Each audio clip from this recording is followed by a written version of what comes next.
Anirudh Singh, music director टुनटुन बाबू सलहा।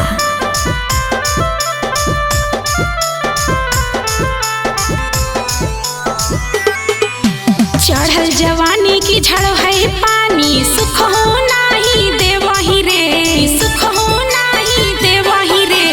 चढ़ल जवानी की झड़ है पानी, सुख हो नाही देवही रे। खड़े खड़े के ना लेवही रे, झुको नाही देवही रे। खड़े खड़े के ना लेवही रे।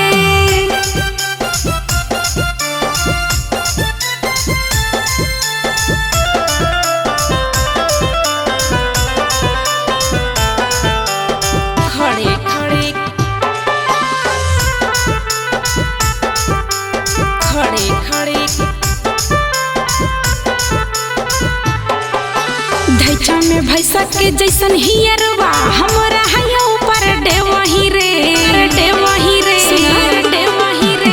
धैचा में भैंसा के जैसन हियरवा, हमरा है ऊपर डेवही रे। सुना खड़े खड़े के ना लेवही रे, झुको नाही देवही रे। जैसे तैसे करे के छौड़ा, कहाँ से सीखा रे। लेवे के हाउ तोहर गजबे तरीका रे। काके मनमानी जननी के जैसा, ढुकहु नाही देवही रे। काके मनमानी जननी के जैसा, ढुकहु नाही देवही रे।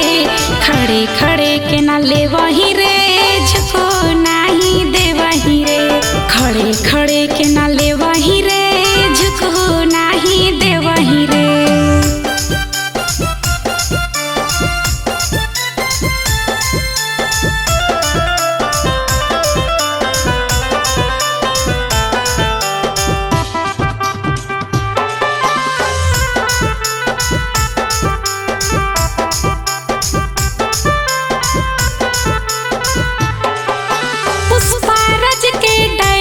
बोलल पड़ गई हमरा भारी रे, भारी रे, भारी रे।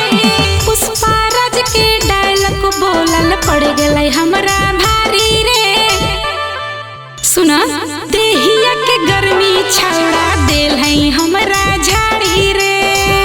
सिंधु मनीषमत वाला के दर्द झुको नाही देवही रे। सिंधु मनीषमत वाला के दर्द झुको नाही देवही रे। खड़े खड़े के ना लेवही रे, झुको नाही देवही रे। खड़े खड़े के ना लेवही रे। Anirudh recording studio, Hajipur Vaishali.